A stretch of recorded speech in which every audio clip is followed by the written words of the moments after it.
Subscribe now and press the bell icon. Never miss an update. Hello students, आज की class है time and work की, जिसमें हम अल्टरनेट डेज वाले क्वेश्चंस करने वाले हैं। ठीक है, तो आज की क्लास का हमारा पहला क्वेश्चन देखिएगा क्या बोला गया है। तो इस क्वेश्चन में बोला गया है कि A can do a work in 16 days and B can do a work in 12 days. ठीक है, तो ये टाइम दिया हुआ है ए का और बी का, तो 12 और 16 का एलसीएम कितना हो गया 48। तो इसको हम क्या बोलेंगे, टोटल वर्क। इफिशियंसी की बात करें तो ए की इफिशियंसी निकल जाएगी 3 और बी की क्या हो जाएगी 4। ठीक है, अच्छा अब बोला गया है starting with A they work on alternate days, यानी काम ए शुरू करता है और फिर ये लोग अल्टरनेट डेज पे वर्क करते हैं। अब एक बात बताओ, ए काम शुरू करता है और ये लोग अल्टरनेट डेज पे वर्क करते हैं, इसका मतलब ये हुआ कि पहले ए काम करेगा, फिर बी करेगा, फिर ए, फिर बी। इसका मतलब ये हुआ कि फर्स्ट डे ए आएगा, कितना काम करेगा 3, और सेकंड डे कौन आएगा बी, और कितना काम करेगा 4। तो हम बोल सकते हैं कि इस तरीके से 7 वर्क होगा कितने दिन में, 2 डेज में। 7 वर्क होगा 2 डेज में, लेकिन हमने देखा कि हमारा जो टोटल वर्क है वो कितना है 48। तो अब हम क्या करेंगे कि देखेंगे कि 2 दिन में साथ ही काम हो रहा है और काम करना है 48, तो 7 के मल्टीपल में 48 जाना है, 7 के मल्टीपल में 48 के आसपास पहुंचना है। तो 48 के आसपास पहुंचने के लिए मैंने 7 में 6 का मल्टीप्लाई किया, क्योंकि 7 इंटू 6 कितना हो जाएगा 42, इसके आसपास पहुंच जाएंगे। अच्छा, आसपास पहुंचने का मतलब ये है कि 48 से ऊपर नहीं जाना है, 48 के नीचे ही रहना है। ठीक है, तो यहां पे इंटू 6 किया तो कितना हो गया 42, तो इधर भी इंटू 6 करेंगे तो ये कितना हो जाएगा 12 डेज। तो इसका मतलब ये हुआ कि 12 डेज में कितना वर्क कंप्लीट हो जाएगा, 12 डेज में यहाँ पे 42 वर्क कंप्लीट हो जाएगा। लेकिन अभी हमने देखा कि टोटल वर्क हमारे पास 48 है, यानी कितना वर्क करना बाकी रह गया, तो 6 वर्क करना भी बाकी रह गया। अच्छा ठीक है, अब देखो 12 डेज तो कंप्लीट हो चुके हैं, तो नेक्स्ट डे वर्क करने कौन आएगा, तो नेक्स्ट डे वर्क करने ए आएगा, क्योंकि ए ने शुरू किया है।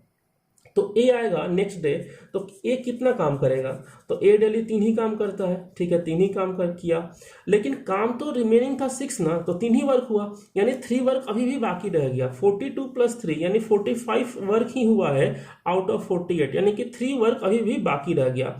अब नेक्स्ट डे कौन काम करने आएगा, बी, और बी की इफिशियंसी 4 है, इसका मतलब बी एक दिन में 4 काम कर लेता है, लेकिन काम कितना करना है, तो रिमेनिंग में तो 3 ही है, तो 3 वर्क करने में बी को जो टाइम लगेगा वो 3/4 डेज लगेगा। ठीक है, बी जो है वो एक दिन में 4 काम करता है, लेकिन काम कितना करना है, काम सिर्फ 3 ही करना है, तो टाइम जो लगेगा वो 3/4 लगेगा। तो इस तरीके से टोटल जो टाइम लगेगा, तो 12 + 1 13, यानी कि 13 3/4 डेज में ये लोग वर्क कंप्लीट कर देंगे। ठीक है ना, और यहाँ पे इस चीज का ध्यान रखना, यहाँ पे काम शुरू किसने किया था, ए ने। ठीक है, अच्छा अगर बी स्टार्ट करे तो क्या होगा, देखो तो यहां तक तो क्वेश्चन सेम ही रहने वाला है ना, यहां तक क्वेश्चन बिल्कुल सेम रहेगा कि 12 डेज में कितना वर्क होगा 42। लेकिन नेक्स्ट डे वर्क करने कौन आएगा, तो यहाँ पे ए वर्क करने आया था क्योंकि ए ने स्टार्ट किया था, यहाँ पे वर्क करने कौन आएगा, यहाँ पे बी आएगा, तो बी कितना काम करता है 4। ठीक है, अब देखो 42 और प्लस 4 कितना हो गया 46, यानी रिमेनिंग वर्क, यानी कि 48 था ना, तो 46 हो गया, तो रिमेनिंग वर्क तो 2 ही बचा। अच्छा, अब ये 2 वर्क करने कौन आएगा, ए आएगा। ठीक है, ए एक दिन में कितना काम करता है, 3 काम करता है, काम कितना करना है 2, तो टाइम जो लगेगा वो 2/3 डेज का रहेगा। तो इस तरीके से जो आंसर आएगा वो कितना आएगा 12 1 13 2/3 डेज। ठीक है, तो अगर काम बी शुरू करेगा तो हमारा आंसर होगा 13 2/3, और काम अगर ए शुरू करेगा तो हमारा आंसर होगा 13 3/4 डेज। ठीक है, तो ये बेसिक कॉन्सेप्ट है। चलिए नेक्स्ट क्वेश्चन देखते हैं। देखिए नेक्स्ट क्वेश्चन थोड़ा इंटरेस्टिंग है, बड़ा दिख रहा होगा लेकिन डरने की बात नहीं है, ध्यान से करना है। देखिए क्या बोला गया है, यहाँ पे 3 लोग दिए गए हैं, ए बी एंड सी। ए का टाइम कितना है 12, बी का 15 और सी का कितना है, सॉरी बी का है यहाँ पे 12 डेज, बी का है 12 डेज और सी का है 15 और ए का है 10 डेज। ठीक है, ओके। तो 10, 12 और 15 का अगर हम एलसीएम ले 10, 12 और 15 का तो कितना आ जाएगा 60। तो ये क्या हो जाएगा हमारा टोटल वर्क। ठीक है, इफिशियंसी की बात करें तो यहाँ पे ए की इफिशियंसी हो जाएगी 6, बी की हो जाएगी 5 और सी की जाएगी 4। ठीक है, तो ये हमने इफिशियंसी निकाल ली। अब क्या बोला गया यहाँ पे देखिएगा, बोला यह क्या है कि ए and be started working together after working for 1 day A left, यानी कि ए और बी ने काम शुरू किया, कौन चला गया, ए चला गया, लेकिन वहीं पे सी आके ज्वाइन भी कर लेता है, यानी कि नेक्स्ट डे कौन काम करेगा, बी एंड सी वर्क करेंगे। फिर आफ्टर 2 डेज यानी कि 2 दिन बाद कौन चला गया, बी चला गया, यानी कि बी यहाँ से चला गया। अब कौन ज्वाइन करता है, ए, तो बी चला गया तो सी बचा, ए आके ज्वाइन कर लिया। ठीक है, फिर से देखिएगा क्या बोला गया है, काम ए और बी ने शुरू किया, कौन चला गया, ए चला गया, कौन बचा, बी, लेकिन सी ज्वाइन भी कर लेता है तो बी एंड सी हो गए। अब यहाँ पे बी चला गया तो कौन बचा, सी, लेकिन ए ज्वाइन कर लेता है तो सी एंड ए हो गए। और फिर बोला गया है कि 4th डे जो है ना उनका क्या है, हॉलीडे है। ठीक है, तो there is a holiday on 4th day, ये क्वेश्चन में बोला गया है, यानी कि पहले दिन ए एंड बी काम करते हैं, second day B and C काम करते हैं और third day C and A काम करते हैं। ठीक है, अब देखिए अगर first day A and B काम करेंगे तो ए एंड बी कितना वर्क करते हैं आप बताओ, 11। Second day B and C work करते हैं तो बी एंड सी कितना वर्क करेंगे, 9। एंड यहाँ पे सी एंड ए वर्क करते हैं तो सी एंड ए कितना वर्क करेंगे, 10। ठीक है, और 4th डे, ये फर्स्ट डे है, ये है सेकेंड डे, ये है आपका 3rd डे, और 4th डे जो है वो हॉलीडे है, यानी कोई काम नहीं होगा। तो इस तरीके से आप देख पा रहे हैं कि जो टोटल वर्क हो रहा है यहाँ पे 11 + 9 + 10 + 0 यानी कि 30 हो रहा है।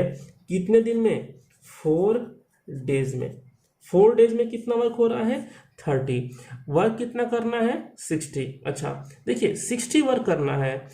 अब एक बात बताओ, तो यहाँ पे ये अगर किया जाए कि यहाँ भी ×2 और यहाँ भी ×2 कर दो तो इस तरीके से 8 डेज में कितना वर्क होगा, 60। लेकिन ये आंसर गलत हो गया। देखिए आखिरी दिन क्या था, हॉलीडे था, तो ये एक्चुअली जो 30 वर्क है ना वो शुरू के 3 दिन में कंप्लीट हो गया है, चौथे दिन तो हॉलीडे है, यानी कि अगले 3 दिन में फिर से 30 वर्क कंप्लीट हो जाएगा। ठीक है ना, तो इस तरीके से टोटल वर्क 60 कंप्लीट करने में 8 डेज का टाइम नहीं लगेगा, हमें टाइम यहाँ पे कितना लगेगा, 7 डेज का ही सिर्फ टाइम लगने वाला है, क्योंकि आखिरी दिन क्या होगा, हॉलीडे होगा, और हॉलीडे से पहले ही टोटल वर्क हमारा कंप्लीट हो चुका होगा। तो हमारा यहाँ पे आंसर क्या हो जाएगा, यहाँ पे हमारा आंसर होगा 7 डेज। चलिए नेक्स्ट क्वेश्चन देखते हैं। देखिए नेक्स्ट क्वेश्चन में क्या बोला गया है, बोला गया ए and be working together on alternate days can finish A work in 19 days if A start the work. ठीक है, अब देखो इफ ए स्टार्ट, अगर ए स्टार्ट करता है तो टाइम कितना लगता है, 19 डेज। अब एक बात बताओ कि इस 19 डेज में ए ने कितने दिन काम किया होगा और बी ने कितने दिन काम किया होगा। देखो तो 19 डेज में एक बात बताओ, फर्स्ट डे ए ने काम किया होगा और बी ने सेकेंड डे काम किया होगा, फिर 3rd डे ए ने, फिर बी ने।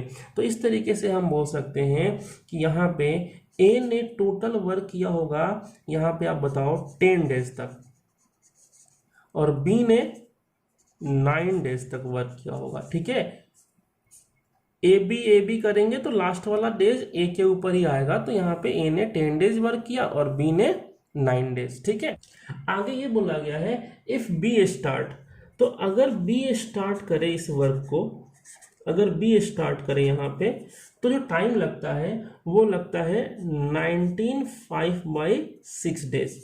ठीक है, अब देखिए 19/5/6 डेज। अब देखो 19/5/6 डेज में ए ने कितने दिन काम किया और बी ने कितने दिन काम किया। अब देखो एक चीज समझो, यहाँ पे आप एक काम करो कि शुरुआत किससे करवानी है, बी से करवानी है, तो पहले दिन बी काम करेगा, फिर दूसरे दिन ए, फिर बी, फिर ए, इस तरीके से। अब देखो मान लो यहाँ पे 20 होता, मान लो यहाँ पे कितना होता, 20 होता, तो यहाँ पे 10 लेते, यहाँ भी 10 लेते।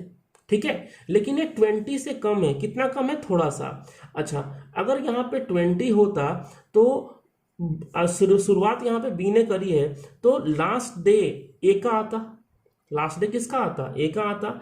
और यहाँ पे अगर टाइम कम है तो वो ए के लिए ही कम है। तो कहने का मतलब ये हुआ कि यहाँ पे 19/5/6 डेज अगर लग रहा है टोटल, अगर बी स्टार्ट कर रहा है, दैट मीन्स यहाँ पे 10 डेज किसने वर्क किया होगा, बी ने वर्क किया होगा, और ए ने यहाँ पे वर्क किया होगा 9/5/6 डेज, 9/5/6 डेज। चलिए अब यहाँ पे हमने क्या देखा कि ए अगर 10 दिन तक काम करे, बी अगर 9 दिन तक काम करे तो पूरा काम खत्म हो जाएगा। उसी तरीके से यहाँ पे हमने देखा कि बी अगर 10 दिन तक काम करे और ए अगर 9/5/6 डेज तक काम करे तो भी टोटल वर्क कंप्लीट हो रहा है। इसका मतलब ये हुआ कि देखो ए ने अगर यहाँ पे एक दिन बढ़ा दिया, ए ने यहाँ पे एक दिन बढ़ा दिया, 9 से 10 हो गया, बी ने यहाँ पे एक दिन बढ़ा दिया, तो ए यहाँ पे कितना कम हो गया, तो ये ए यहाँ पे कम हो गया कितना, 1/6 दिन। ठीक है, तो कहने का मतलब ये हुआ कि बी के एक दिन एक्स्ट्रा काम कर लेने से ए को 1/6 दिन का आराम मिल जाता है।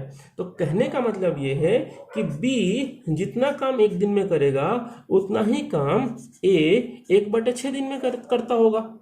अच्छा, अब देखो यहाँ पे बी ने 9 डेज वर्क किया और यहाँ पे कितना डेज वर्क किया, 10 डेज। तो बी ने एक दिन बढ़ाया ना, 1 वर्किंग डे बी का बढ़ गया ना, तो 1 वर्किंग डे बी का बढ़ा तो हमने देखा कि ए का वर्किंग डे कितना कम हो गया, तो 10 से 9/5/6 कम हो गया, यानी कितना कम हो गया, 1/6। यानी कि बी के एक दिन एक्स्ट्रा काम कर लेने से, बी के एक दिन एक्स्ट्रा काम कर लेने के कारण ए को 1/6 दिन का आराम मिल जाता है। इसका मतलब बी एक दिन में जितना काम करेगा उतना ही काम ए अकेले 1/6 दिन में कर रहा होगा। ठीक है, तो ये हमने इक्वेट कर दिया कि बी का एक दिन का काम इक्वल होगा ए के 1/6 दिन के काम के। अब इसको हम इक्वेट करते हैं, तो यहाँ पे b/a इज इक्वल टू कितना आएगा, 1/6। कहने का मतलब बी की इफिशियंसी 1 है और ए की इफिशियंसी 6 है। यहाँ पे जो रेशियो आएगा वो इफिशियंसी का आएगा। तो बी की इफिशियंसी 1 है और ए की इफिशियंसी 6 है। तो अब हम टोटल वर्क अगर निकालना चाहें, टोटल वर्क, तो देखिए यहाँ पे ए ने 10 दिन तक काम किया ना, और इफिशियंसी कितनी है, 6, प्लस बी ने 9 डेज तक काम किया और इफिशियंसी कितनी है, 1, यानी कि टोटल वर्क कितना है यहाँ पे 69।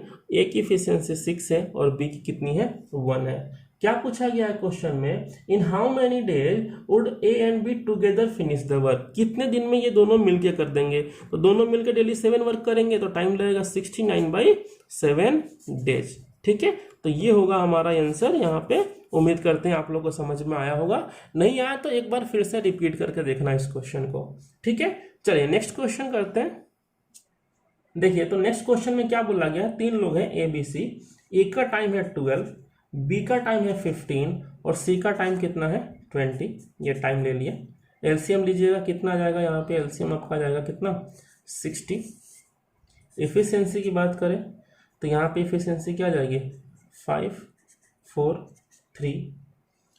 ठीक है, बोला गया how much minimum time should be required to complete this work if more than 2 person cannot work in a day and in any 2 consecutive day same pair cannot work।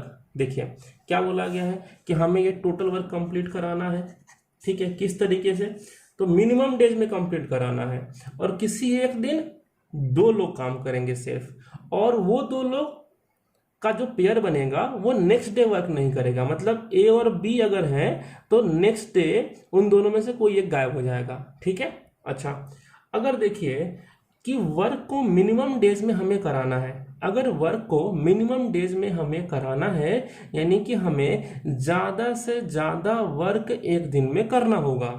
ठीक है, तो फर्स्ट डे ज़्यादा से ज़्यादा काम कराने के लिए हमें किस किस को काम पे लगाना पड़ेगा, तो जिसकी एफिशिएंसी ज़्यादा है, तो किसकी किसकी ज़्यादा है, तो ए और बी की। तो पहले दिन हमने उठा लिया ए एंड बी को, और ये दोनों मिलके पहले दिन कितना काम करेंगे, 9। फिर दूसरे दिन हमने किसको उठा लिया, सेकेंड डे हमने, अच्छा ये दोनों फिर अब एक साथ अगले दिन काम नहीं कर सकते हैं, ठीक है ना।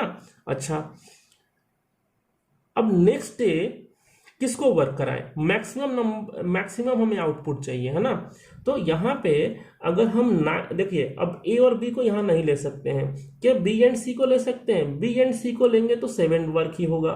अगर ए एंड सी को लेते हैं तो 8 वर्क हो जाएगा। तो हम नेक्स्ट डे किसको लेंगे, ए एंड सी को, तो कितना वर्क हो जाएगा, 8, ठीक है। और फिर नेक्स्ट डे फिर ए एंड बी हो जाएगा, फिर ए एंड सी, इस तरीके से होते रहेगा। तो हम बोल सकते हैं यहाँ पे कि 2 दिन में कितना वर्क हो गया, 17, और वर्क कितना करना है, 60। तो 17 के मल्टीपल में 60 के आसपास पहुंचना है, तो इंटू 3, यहाँ भी इंटू 3, तो कितना हो गया, 6 डे, और 6 डे में कितना वर्क हो गया, 51, ठीक है। अच्छा अब नेक्स्ट डे कौन आएगा काम करने, तो भाई ए एंड बी से शुरुआत करी थी, तो ए एंड बी आएंगे, और 51 वर्क हो गया आउट ऑफ 60, यानी कि 9 वर्क करना है। और ए और बी जो है वो एक दिन में 9 वर्क ही करते हैं, यानी कि एक दिन का और टाइम लगेगा यहाँ पे, और ये टोटल वर्क आपका कंप्लीट हो जाएगा। यानी कि जो टोटल टाइम लग रहा है वो कितना टाइम लग रहा है, 7 डेज का, ठीक है। चलिए, तो उम्मीद करते हैं ये क्वेश्चन आपको समझ में आया होगा। आज की क्लास में इतना ही, मिलते हैं नेक्स्ट क्लास में। Okay, thank you.